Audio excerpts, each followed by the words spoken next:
Subhanallazi sakhkhara lana hadza wa ma kunna lahu muqrinin. Ini ayat Quran. Ya, jadi masalah orang dalam keadaan berhadap besar tu, perbincangan dia, ia itulah boleh tak dibaca kalau sekiranya diniatkan ya lain daripada Quran. Maka tiada haram apabila tiada mengkasat akan Quran. Dibaca itu semata-mata diambil tafawul, ambil berkat, ataupun diambil sunat bacaan tak menaiki kenderaan ya. Yang kasat Quran. Dan jika tiada padanya aturannya, mana nazam Quran yang lain daripada Quran seperti ayat kursi dan qul huwallahu ahad, maka haram mutlakan ya. Jadi haram mutlakan maknanya bila kaid, tak ada kaid apa haram terus, sama ada kasatnya Quran atau tiada kasat. Inilah yang dijazamkan dia oleh Syekhul Islam ya, oleh Syekh Zakaria Ansari pada tahrir dari cara bagi tangkih ulubab bi az-zur'ah. Dan tiada kait dalam Fathul Wahab. Nama kitab besar ni. Pak kulit ni. Fathul Wahab. Itu ngaji Fathul Wahab tu. Tu kitab ni macam baca dalam lecak. Tu lecak. Orang panggil lecak panggil. Di atas mati 4 muka surga, 4 muka jauh. Di barat dia tinggi. Itu Syekh Zakaria Ansari. Kalau fiqh karangan yang mengerti sikit punya bahasa dalam Syekh Zakaria Ansari lah. Kalau nama Ibn Hisham. Mana Fathul Wahab tak ada kait apa. Maka ia tidak panggil apa ni dhaifun. Maka ini iktimat kalau Syekh Ramli mutlakan. Itu boleh bahas mutlak muqayyad kan. Apa mutlak sama ada aturan yang lain daripada Quran ada ataupun tiada. Ya tiada, mana tiada dapat aturan yang lain. Manakala dikasatkan zikir ataupun muaiz mana memberikan nasihat atau mengambil istidlal ambil dalil tiada haram. Ya, dibaca Quran tadi. Ya tujuannya ambil dalil. Dia tengah apa? Mana dalil wujud Allah Taala. Dia ada besar. Dibaca tujuannya apa? Nak menerangkan dalil ni. Itu setengah kata tak apa. Kerana khabar Tirmizi. Ini perbahasan kita ni ambil mana dalil dia? Iaitulah la yaqra' junub. La yaqra' junub wal haid syai'an minal Qur'ani. La yaqra'. La yaqra' makna tidak boleh membaca. Ini makna Nabi dengan maknanya nahi. Jangan membaca maksudnya. Orang yang junub dan orang yang haid suatu daripada Quran. La yaqra'ul junub wal haid syai'an minal Qur'ani. Ini larangan daripada baginda sallallahu alaihi wasallam. Golongan haid makna orang yang dalam haid ataupun golongan orang junub tidak dibenarkan membaca ayat suci daripada Al-Quran. Dan keluar dengan kata muslim. Apa nak keluar? Tidak termasuk tuan. Dah keluar tak termasuk lah. Mana tidak termasuk orang kafir. Maka jangan ditegakkan dia daripada membaca Quran kerana tiada ia etikat akan haramnya. Orang kafir tidak dia beretikat di satu benda yang haram bagi dia. Ya, dia saja nak baca. Tapi jangan orang jangan dibaca main-main jangan. Ya. Dia punya apa karinah kita tengok orang. Ada setengah tu main Quran. Itu kau hajau. Tu nak kena jawab ni. Tetapi jika kita harap akan Islamnya dan maknanya itu tak apa. Kita tengok dibaca tu gaya dia macam tak ada minat. Dibaca qul huwallahu dia hafal kan. Dengan dengar berkata kita mungkin nak masuk Islam gitu kan. Itu gaya dia tu tak apa. Dan keluar dengan Quran yang ini diharamkan membaca dalam keadaan berhadap besar seperti yang keluar dengan Quran apa? Taurat, Injil, maka itu tidak haram. Membaca akan keduanya, Taurat dan Injil dan keadaan dia tidak ada maknanya dalam keadaan tidak aman dalam keadaan berhadap besar maknanya. Bahkan wajib orang yang berhadap besar yang tiada diperoleh air dan tanah ya membaca Fatihah hingga dalam semayang kerana tak dapat tiada daripada itu. Dia panggil mala budda minhu. Benda tak dapat tidak dan dia kena semayang. Tiba-tiba nak ambil air semayang, nak mandi tak ada. Dan tanah pun tak ada. Ini dipanggil faqidut tahurain. Orang yang luput dua alat bersuci. Ya, faqid tahurain. Orang yang luput alat bersuci. Pada alat suci air tak ada. Benar tayamum pun tanah tak ada. Ya, dia kena tahan kena sebagainya lah. Maka ketika itu dia boleh baca.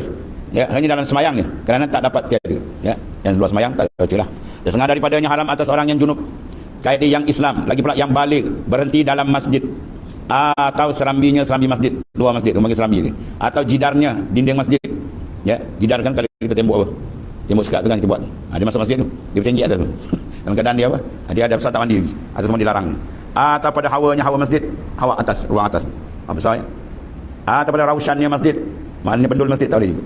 Dia raushan kalau Mekah je bila orang tawaf sebab kedudukan Mekah beberapa kali dia ahli-ahli kan dia ubah sampai Imam Malik akhirnya larang dah jangan kau buat Kaabah ni mainan pemimpin ya dia naik oleh lain dia ubah besar sikit jadi pula asal kecil dah dia macam tu betul ada masa Imam Malik tegak tu sampai sekarang dia tawaf Rasyad tu bendul itu jadi bendul Kaabah tu dia masuk dalam Kaabah tu berarti kalau kita tawaf jangan kita punya badan masuk ke kawasan tu tak sah tawaf dia masuk dalam Kaabah Raushan dan dinamakan berhenti itu apa berhenti tumak ninah.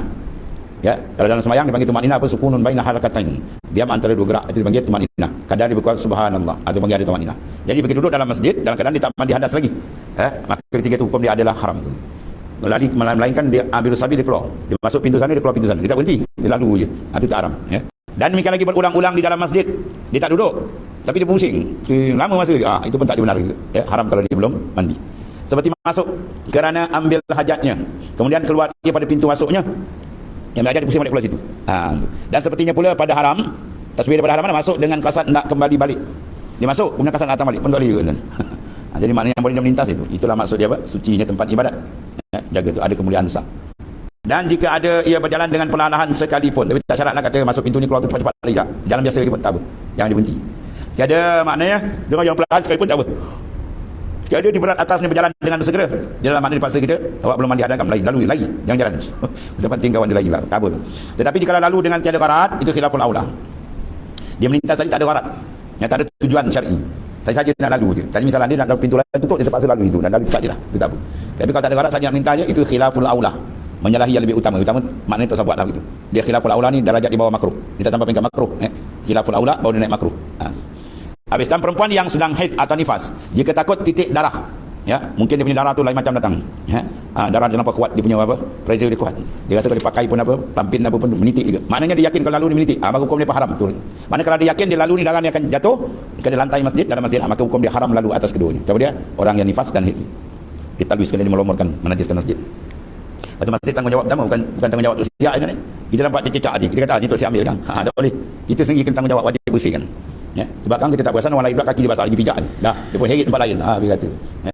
Dan jikalau tiada maka makruh. Ya. Dia kalau hit baru keluar misalnya, dia darah tu tak banyak. Dia melintas dia tapi dia rasa tak ada jatuh apa. Maka makruh. Tak haram. Dan berenang jika ada sungai. Wah, ya masjid ada sungai. Ni masjid dulu kan. Dulu ni orang masjid pada pasal senang ni cacat tiang isyarat dah. Kebetulan tanah tu buka besar, tengah tu ada sungai. Tanah dia ada dua, sebelah sini tanah dia, sebelah sungai tanah dia. Jadi kedudukan masjid tu ada sungai tengah tu. Contohnya misalnya. Dululah ya. Misalnya sekarang tak ada kan. Dan berenang jika ada sungai, mana dia berenang nak seberang sana tu. Seperti berjalan juga, hukum dia seperti berjalan sama je lah. Sebab apa ni tidak dibenarkan dalam masjid duduk oleh orang yang dalam keadaan badan besar, kerana firman Allah Taala, wala junuban illa abir sabil. Dan tidak berjalan juga junub junub illa melainkan abir sabil yang melintas. Dan tiada orang yang junub melainkan lalu jalan, mana lalu jalan dan melintas. Dan lagi sabda Rasulullah SAW, la ahal masjid lil haid wala junub. Dan tiada aku halalkan, la uhillal al masjidah, tidak aku halalkan, ahad yuhillu, tidak aku halalkan al masjidah akan masjid lil haid wala junub. Tidak aku halalkan bagi masjid bagi yang haid, dan tiada mana tidak aku halalkan juga bagi junub, wala ay wala uhil, man tidak aku halalkan juga. Maka jikalau menunggang ia, maka hukumnya seperti berjalan. Ini semua banyak taswir gambaran dulu lah. Dulu masjid haram semua tu, kalau dia sembahyang banyak pasir itu je. Sekarang masjid berkilat, dia cermin kilat. Maka berjalan kerana perjalanan binatang dibangsakan kepada ini, kepada kita, Tuhan itu. Habis, dan keluar dengan muslim. Dulu dikatakan muslim, berjunuk lagi pula muslim. Sekarang keluar muslim kafir. Jika memberi izin akan dia oleh orang Islam, dia nak masuk masjid itu ada izin boleh masuk. Yang mukallaf, maka tidak haram. Dan jika tiada maka haram masuk. Ya, jika kalau tiada orang junubnya sekalipun. Jadi orang kafir nak masuk masjid, dia terhenti, dia daripada izin daripada orang Islam. Kalau kita tengok dia ni gaya nak yang masuk Islam ni, nak cari cara dia nampak, tak pula benar dia masuk. Betul dia macam ningas ni. Ya, macam SB nak masuk kan. Kita tak bagi ya. Tak bagi tak boleh masuk. Kita serah kepada penjaga masjid atau kuasa masjid yang jaga. Demikian lagi perempuan kafirah yang haid, ya, ini haidah, maknanya perempuan yang haid dan yang nifas, yang tiada takut akan titik darah keduanya, maka tiada ditegakkan keduanya atas yang diiktimad, mana atas hukum yang dipegang oleh Syekh Ramli. Khilaf. Mana hukum khilaf ni apa ni? Ya, ni hukum dipanggil hukum ijtihadi.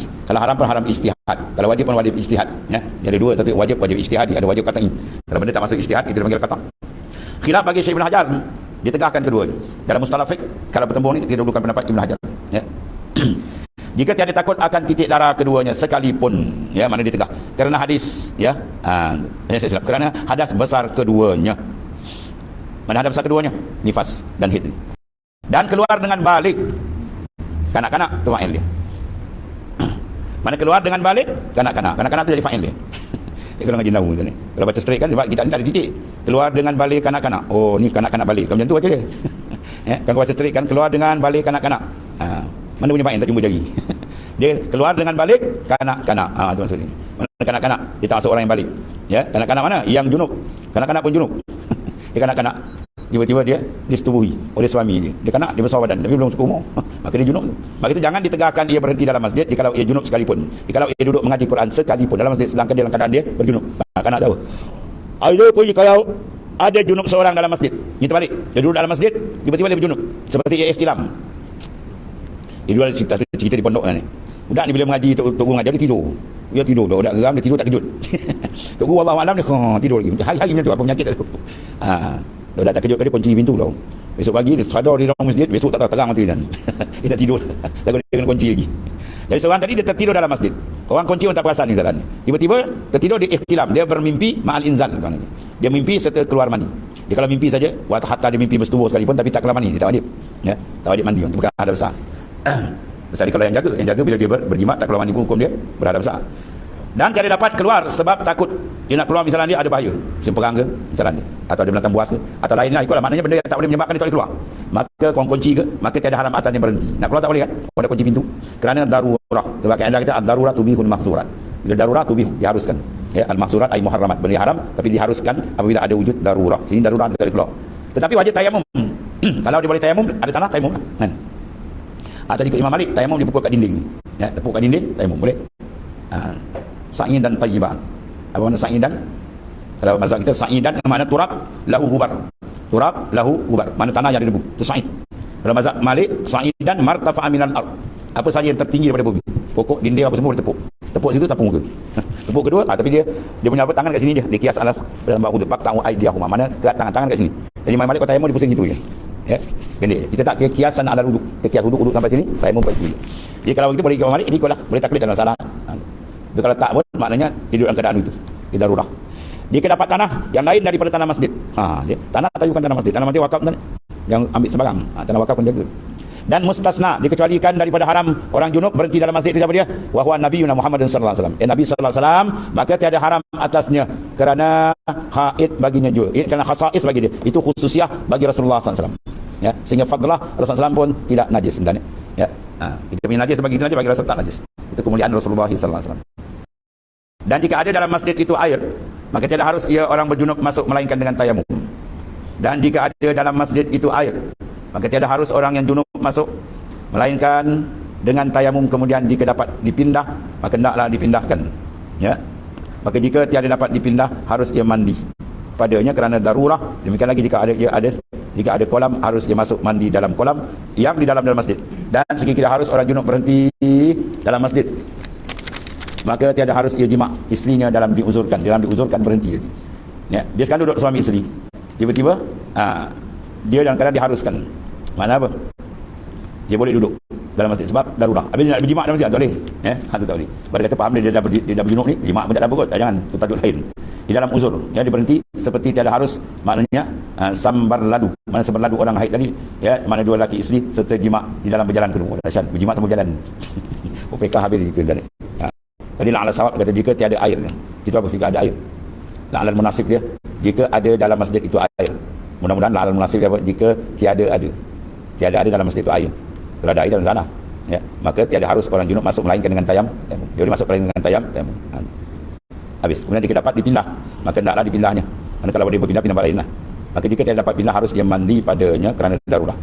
Kalau ada air, ya, demikian juga kalau ada kolam, harus dia masuk mandi dalam kolam juga. Kemudian satu lagi masalah, dan keluar dengan masjid, madrasah, ribat. Mana masjid, keluar masjid, mana ini bukan masjid. Bila bukan masjid, hukum dia kabur. Surau, ya, itu bukan masjid. Madrasah, suatu madrasah lain. Dan ribat, pondok, yakni tempat khalwah pada kelilingnya dan tempat semayang. Harus bukan hari raya, kan baca hari raya. Ya. Tempat semayang atau hari raya betul. Ya. Keliling ni dan tempat semayang hari raya. Maka tiada haram atasnya tempat semayang yang dikhaskan tu. Bila hari kampung orang balik banyak kan, masjid dia kecil, jadi terpaksa pindah ke tempat khas. Dewan Sar ke atau Padang ke. Maka ketika itu hukum dia apa? Tempat semayang raya tak ada apa. Maka tiada haram atasnya orang yang junub berhenti kepadanya. Ya. Kemudian ada pun mandi yang sunat, itu amat banyak. Wallahu a'lam.